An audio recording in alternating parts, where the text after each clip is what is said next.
大家好，我今日咧就係教各位媽咪咧做啲咩咧，就係做一啲點解你咁勤力，啲錢都留唔到喺身上嘅，又或者無端咧成日都遇埋啲爛人爛桃花，會唔會覺得可能你屋企啲磁場唔係咁好咧？咁我應該點樣做咧？嗱，咁我今日 Monica 咧就教你一個好簡單嘅方法。教你點樣用一杯鹽水淨化屋企嘅財氣點樣做咧？我哋先咧就揾出喺屋企嘅財位喺邊度，通常咧就係入門嘅斜對角就準備一個透明嘅杯，然之後加啲水，然之後咧就加一匙羹嘅海鹽，記住海鹽唔係嗰啲化學物質嘅海鹽，真係海，你可以煮食嗰啲，但係真係要海鹽。如果唔係咧，唔得嘅喎。咁咧就放幾個澳門幣1蚊，係銀色嘅。你又冇放5蚊幣有嗰啲有角嘅喎，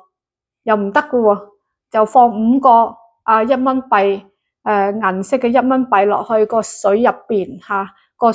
水杯入邊然之後咧就放喺個財位度。每個星期咧就換一次水，啲錢幣咧就放翻喺入邊，冇喐佢啦。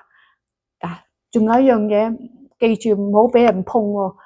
靜雞雞放。你一俾人碰咗咧，就破咗個局就唔得噶咯喎所以咧呢樣嘢咧有咩作為咧？有好多人都試過係呢樣嘢係得噶喎，呢個方法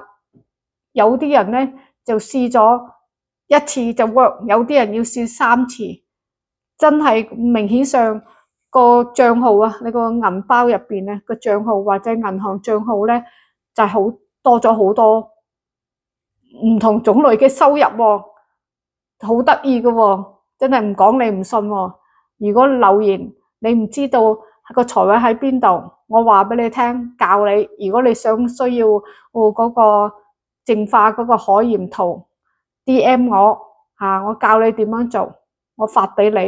呢啲咧就係留言寫住財位，要學識點樣喺屋企擺個財位個